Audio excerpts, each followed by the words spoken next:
So we're here in London with Judge Marilyn Mornington. You've had a very active career. In fact, you're actually a district judge in the United Kingdom, and which is quite a significant position, legal position, because you have a lot of judges under you. But before we just get into a conversation, I'd appreciate it. One, you've only recently converted to Islam, so maybe you could just tell us a little bit about that. I've been specialising in crime against women, violence against women and child abuse now for some 10 to 12 years on a policy level for the United Kingdom. And I became, by no choice of my own, because of the work I was doing, closely involved with violence against women in the Muslim communities in this country. And in order to understand better where they were coming from, began to read about Islam, began to read the Quran, and to mix with Muslims. I would have to say I don't think I really ever had any choice in the matter, that Allah subhanahu wa ta'ala had his eyes on me, and that was it. From that moment on, without any choice of mine, I kept on meeting one person after the other who led me down a path where there really was no turning back from, because the more I got to know about Islam and about the Prophet, peace be upon him, it became obvious to me that this is what I want, where I wanted to belong, and it was what I wanted to believe. And I always felt very comfortable with the family life and the stories of the wives of the Prophet and the companions, and it was just somewhere that over a period of time, and I would have to say, Sheikh Hamzah, from your own writings and your tapes that I was listening to, I realized this was obviously the life for me. So in terms of, I mean, obviously you've dealt a lot with the Muslim issues, and I think we're all curious, you know, how bad is the situation, given that you've been involved in Muslim women's issues in particular, but what type of things have you come across just in your legal practice? What we are seeing every day, both in my day-to-day practice and also on the committees that I'm having to deal with things, are issues of forced marriage, where people just do not understand the difference between their cultural practices, particularly those of which we have almost 2 million in this country from the South Asian continent, that these practices are not Islamic, they are cultural, and part of my work is to point that out. Arising from forced marriage, we have honour-based violence, girls who are killed because they are trying to breach those cultural practices, either trying to run away from forced marriage or being within a forced marriage which has led to violence, trying to escape it. We have huge problems, one would have to say, in the United Kingdom of people being married to their first cousins against their wishes, tied in with the value of the British passport rather than anything else. So bringing people from back home for... Still, it's the first time we've ever had a wave of immigrants when 80% are still marrying from back home. That has very large socio-economic and educational difficulties, because the community here, because they're continuing to marry, mostly, if we're talking about the Pakistani community from Mirpur, which I have visited, which is a very particularly poor part of Pakistan, where the current rates of literacy are only 3% for women and 35% for men.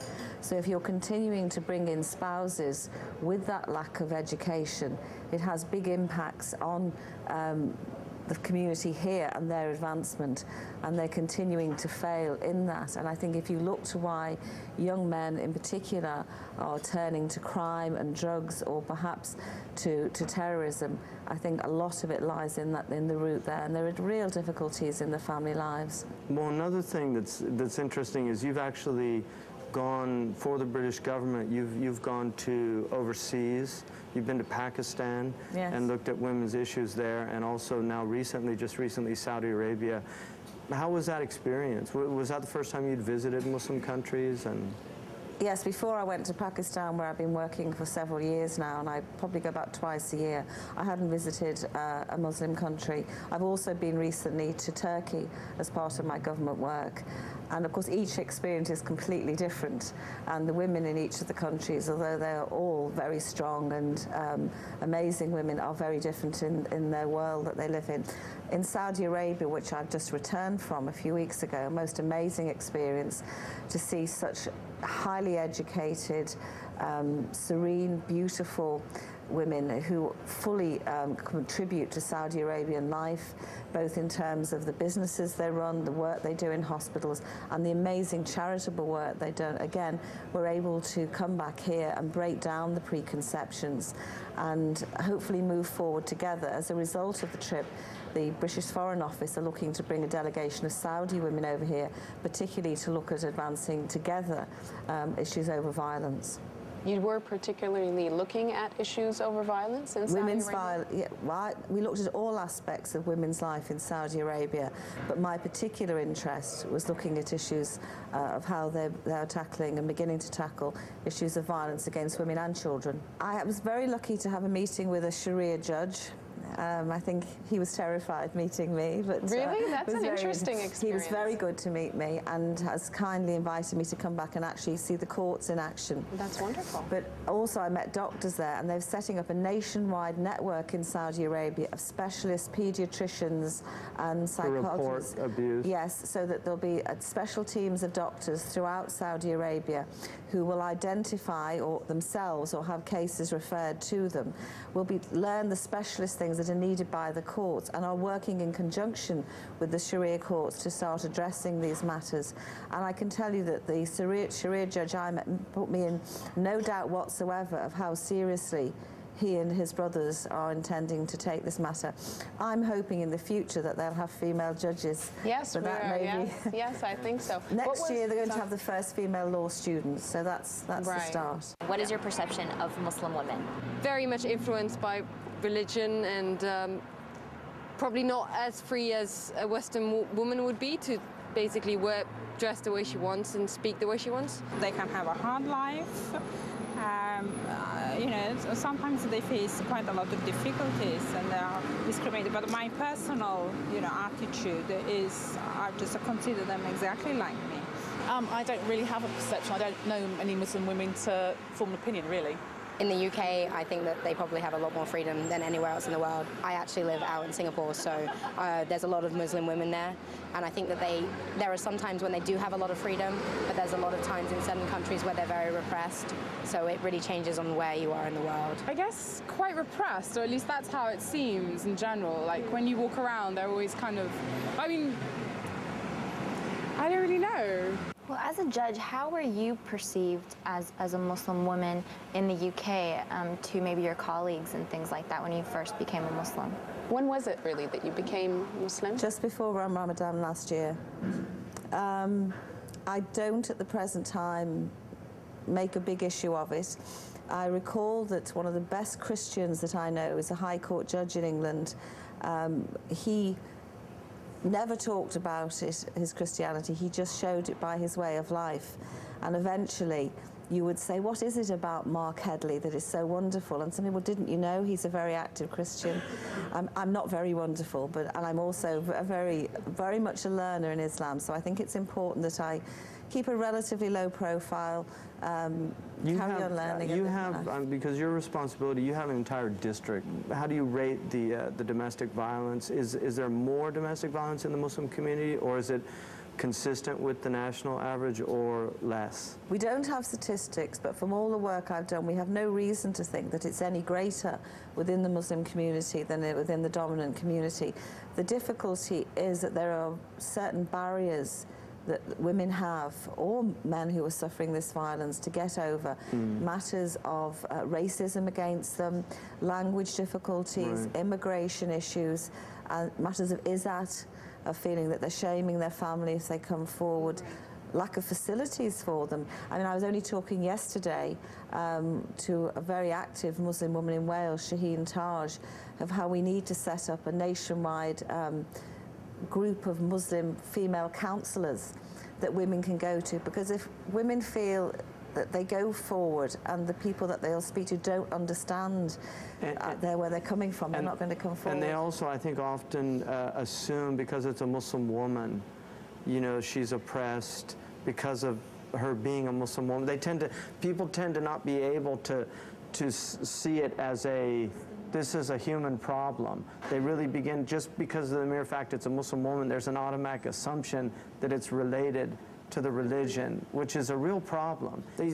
We seem to have an inability to really see ourselves. I didn't want to take my very smart hijab and abaya off when I came back from Saudi Arabia last week. I'd spent a lot of money on it. It was very nice. Very smart, isn't it? Very smart. Some of them are beautiful, with the sleeves. Yes. And also, partly because I didn't want to take it off, but secondly, as an experiment, I kept it all on going through Heathrow and Manchester Airport just to see what the reaction would be to me. And it only took minutes in Manchester Airport for a man to be very rude to me. Really? What happened? Which never happened which before. Has never happened exactly. before. And people don't realize Get it. out of the way, you. He said to me. My wife, we were at a grocery store, and there was a Mexican girl was doing the thing, and the boy was up on the. She had the baby up on thing because she was getting the things, and the girl said in Spanish to the other girl, "Just knock him over." And my wife just looked at her and she said, I speak Spanish, you know, because my wife's Mexican, but she had a hijab. She just assumed she was Arab, you know. And people have no, it's ignorance. Do you know what fascinates me? Sheikh Hans and I both come from Roman Catholic backgrounds, and nuns the world over who wear identical clothes. So the Kuwaiti women, they look like Kuwaiti women. Right. Because you know the Kuwaiti women wear the white and with the black over it. And regardless of anybody's religion, people have this very veneration. Positive view of nuns. If they see nuns in an airport, they'll smile at them. Look, there's some nuns. Isn't this nice? You know. They feel more comfortable sometimes. Psychologically, I want to know the difference. Yeah. Why are they not? It's the image, I think. But how do you feel about that? Do you think this somehow will start changing this whole image and this? Not at the present time. No. Because with the with the Islamophobia, with the whole terrorist threat, and the communities aren't helping themselves either in that. Yeah, this is the real problem. Yeah, I dislike this word Islamophobia, but you know, it's true. Is that the case in the UK? Is there like a huge Islamophobia? Huge. It's growing on me. Yes. I didn't like the word before, really? but I'm kind of getting used to it now. Well, that's the thing. I was interested to ask, I mean, you were talking about how you gradually started to learn about Islamic law and Islamic Sharia. I'm just wondering, how does that fit with your work? Because does that create some sort of conflict? Or The Sharia judge asked me this question. Oh, really? Okay. Very interesting. We had a delegation of our most senior judges out to Pakistan recently, because we've signed bilateral agreements with them about returning children and matters of this sort. And before they arrived, the Sharia judges in Pakistan read our Children's Act. And when they arrived, they said there is nothing in your law that contradicts anything in the Sharia law. Yeah. There is no difficulties about that. It's one of the things I think a lot of people don't realize. You know, people that have studied Western law and Islamic law, just so much of law is rooted in common sense. It's rooted in very rational principles. I mean, the majority of Islamic law. In fact, I think a lot of Western people, when they study Islamic marital laws, are actually shocked at how progressive a lot of the laws are. I mean, that's more... You're smiling. That means you've studied it? I have been studying it. Yeah, I see the smile. I've recently spoken to a female professor of Sharia law at Lahore University and a female professor of law, Professor Ali, at Warwick University here, who was Minister for Women's Development in Pakistan, but she's an English professor of law. They both told me within 3 weeks the same story, that when they lecture on Sharia family law, particularly the rights that women have, the demands they can make for their nikah contract, the male students all say, you're making this up. No, they don't believe it. This is the male Muslim students. Yeah. You're making this up. You're only saying this to please the girls. Yeah. Would you prefer to have somebody that decided to marry another woman as a husband, you decided to marry another woman, or would you rather have somebody that is just married to you but perhaps has extramarital affairs that you don't know about? I'd rather someone was married to me and stayed with me and had no extramarital affairs. Ooh, that is a hard question. I've never thought about that. No, never. Well, you mean cheating or actually knowing about it? Well, if I found out that I was with somebody that was cheating, I just wouldn't be with them. And I think it's totally wrong. I can't see why they should have 4 wives. Why?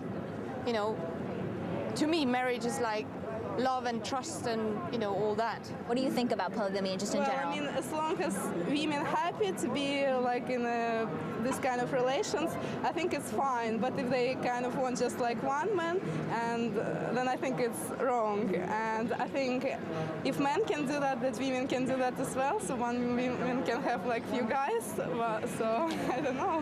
Well, I wanted to ask you, when we were, talking about legal systems, we spoke about other countries that maybe didn't allow the woman to come forth for her rights because she was scared in some way that she may have other rights taken away from her. Look at legal systems throughout the world, and really, it isn't a question of the laws you have. Yes, true. It's a question of whether men or women feel able to access those courts. The courts have to be. And when the judge asked me last week, when he said to me about the value of women judges, I said, it's not when women are judges in a system. It's not the fact that you may appear before a women judge, but if there are women judges, women feel more comfortable with that system generally because they feel it's going to be more women friendly, if that's the case. But it may be a case in certain countries that women will only want to go to other women judges because they will feel comfortable with that. Reconciliation, I mean, in conflict theory, it's the most difficult thing is getting the one side to see the other person's side and the other person to see the other. You have to be able to get outside of yourself, which is really a difficult thing to do. Because that's a strong word, the shuh, Yeah, shuh is وَمَنْ يُوقَ شُحَّ نَفْسِهِ. We've recognized, and going to law is the failure. If anybody gets to me, there's been a failure. Yes. And we've recognized this. If anybody gets to you, sorry, I didn't get that. If you actually have to get to me as a family law judge, you failed. And I actually regard any case that actually fights in front of me as a failure, because at every stage, even if it gets to me as the court, I will do everything I can to get that couple to negotiate and to settle either on their own or with help from advisors. And we've now made this the central tenet of our whole family law system, whether it's about money or divorce or the children, that we do everything to help that couple and that family to at least come to an agreement, if they can't be reconciled as a family, to come to agreements about those issues. Now, I think what we very much need, while we're developing that, is that we need a system, certainly throughout the United Kingdom, that Muslim families have got somewhere safe and appropriate and neutral, and they can do that they can go to, where so law should be the last resort. It's surgery. Yeah.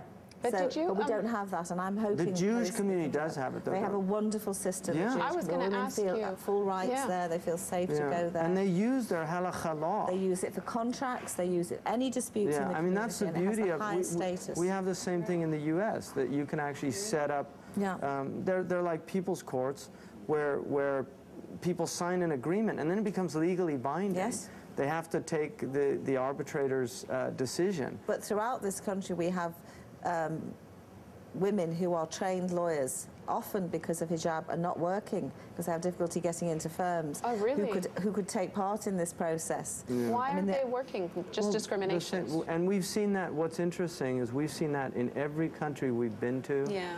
We've had women complain to us that they can't get jobs wearing the hijab. And I met a woman in one of the Arab countries. I could tell she was a devout woman just from her face. And so I was surprised she didn't have hijab on. And then as we were leaving, she said to me, "I'm really thinking about quitting this job." And I said, "Why?" And she says, "Because right when I get to the door, I take off my hijab. And when I finish my job, right when I get to the door, I put it back on because they won't allow me to wear the hijab. And this is what I was trained in, and in this field in our country, you can't get a job wearing the hijab." And I was so distressed to hear that. What humiliation to be in a Muslim country. I mean, it's one thing in the UK where people are just unaccustomed to this, but to be in a Muslim country where you can't wear a hijab. I've gone through a real issue with girls who've said this to me. I mean, should I say to them? Because in England, once you had the job, they could never sack you. And in fact, once you had the job and you wore your hijab, people would get used to it within a week or so, and that would be the end of it. So therefore, should I advise these girls, highly qualified girls who can't get jobs because of it, and they can never prove of that because there are 200 applicants for every job anyway, take it off for the interview and put it back on next week when you've got the job. Now that's a real moral dilemma for me, because do we need those women in those positions, in those firms, and once they're there and they're established... That's called a nazila. I was going to ask you, what is this? That is a nazila. I don't know what to say to a nazila. I mean, that is a nazila, and that's where you would really need somebody like Sheikh Ali Juma or Sheikh Abdullah bin Bayya, somebody at that level that could really be able to take that. I mean, I wouldn't want the responsibility of saying, I could have an opinion, but I don't want the responsibility of... I have to put you through to Sheikh Ali Juma. We met him in Egypt. He's wonderful, Again, Judge Marilyn, it's always wonderful to see you, and I'm really happy with, I actually feel just very honored to have people like you coming into Islam and honoring the community. The Prophet ﷺ made a dua about Sayyidina Umar, Allahumma a'izz al-Islam bi ahad al-Umarain, make Islam strong with one of the Omars. And it was Umar ibn al-Khattab that Allah chose to answer that prayer. But it's one of the things that strengthens Islam. We're strengthened by Islam, but it's also Islam is strengthened by strong people. So it's really good to have such a strong, like Bodhisattva. We were going to do this by the statue of Bodhisattva, the great Celtic female warrior that fought the Romans. So, may you be a Bodhisattva of Islam, inshallah. Well, and, Sheikh Hamza, I owe so much to you, and I only hope, as one of your students, I can in any way, even 1%, repay what you have given to me. Thank you. It's been a thank you so much, really. What immediately comes to mind when you see someone like us walking down the street? That you're following your faith. Do you think oppression enters your mind at all? No. A lot of Muslim women who I've met have actually been quite free. But that is, I mean, that's because I haven't travelled to any Muslim countries. I've actually been meeting people here. I think it must be great that actually possibly maybe someone judges you on what's going on in your head. What do you guys think about polygamy? This is where the man has 4 wives. Yes, exactly. I think as a woman, I think it's a little bit like, well, why should the man have all the fun? But then I guess a lot of people seem to get kind of a bit sort of bored with their partner. So maybe if he's got another interest, then it gets him out your hair. So maybe that's a good thing.